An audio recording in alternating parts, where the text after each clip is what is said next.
नमस्कार, आप देख रहे हैं वॉइस ऑफ हाउस। मैं आपके साथ अक्षता मौर्य। आइए रुक करते हैं खबर की ओर।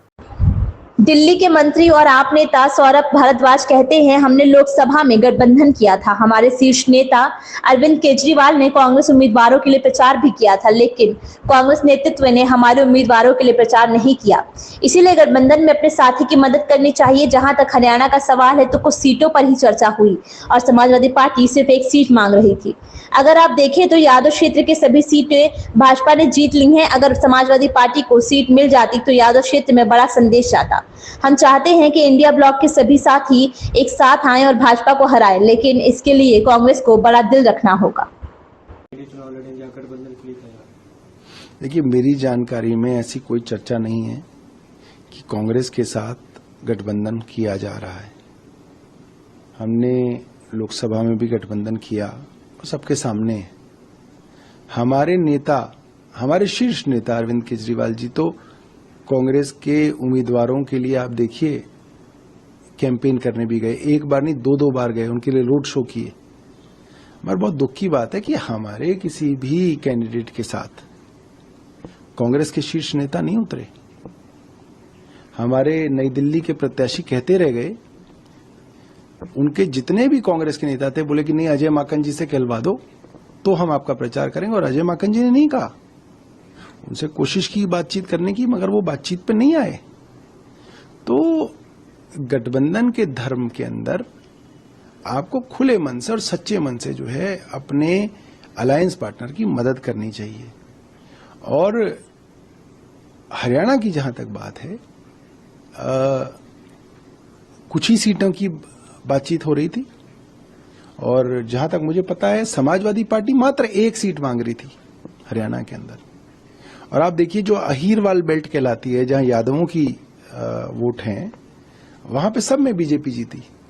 अगर अखिलेश यादव जी की समाजवादी पार्टी को एक सीट दी जाती तो जितनी भी यादव कम्युनिटी है, अहीर बेल्ट है, उसके अंदर एक बड़ा मैसेज जाता। तो जो बड़ा दिल दिखा के आप गठबंधन को साथ ले सकते हैं, ये बहुत जरूरी है। जब छत्तीसगढ़, मध्य प्रदेश और एक और राज्य था, उसके चुनाव हो रहे थे, तब भी लगातार अलायंस पार्टनर्स कांग्रेस को कह रहे थे कि भैया आप टेबल पे आइए, आप अलायंस की डिस्कशंस करिए, इसके बाद जो है, वरना समय बीत रहा है। उस समय भी कांग्रेस जो है अपने चुनावों के अंदर व्यस्त रही। उनको ऐसा लगता था कि अगर हम ये चुनाव जीत गए, मध्य प्रदेश, छत्तीसगढ़, जो कि जीतने की पूरी उनकी कवायद लगाई जा रही थी, पॉसिबिलिटी थी, जीत ही मानी जा रही थी।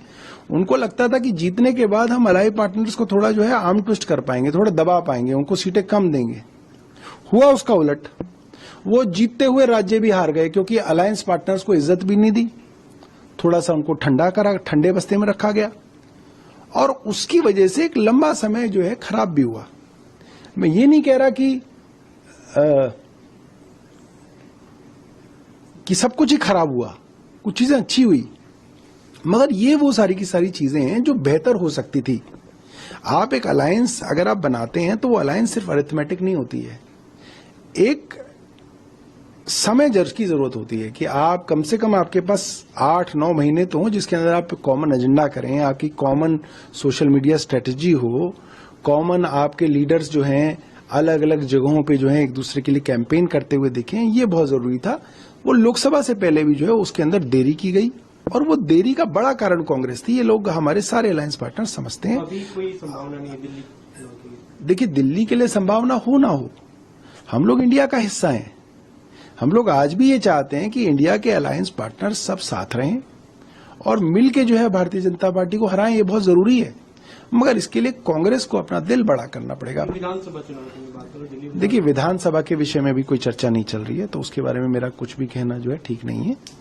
मगर ओवरऑल मैं इंडिया अलायंस के फेवर में आज भी हूं। मैं आज भी ये मानता हूं, हमारी पार्टी मानती है कि इंडिया अलायंस जो है चले, स्वस्थ रहे और हम सब लोग मिलकर भारतीय जनता पार्टी को हराएं। इस खबर में बस इतना ही। बने रहिए वॉइस ऑफ हाउस के साथ। लेटेस्ट अपडेट से जुड़े रहने के लिए हमारे चैनल वॉइस ऑफ हाउस को सब्सक्राइब करें, लाइक करें और बेल आइकन दबाना बिल्कुल ना भूलें।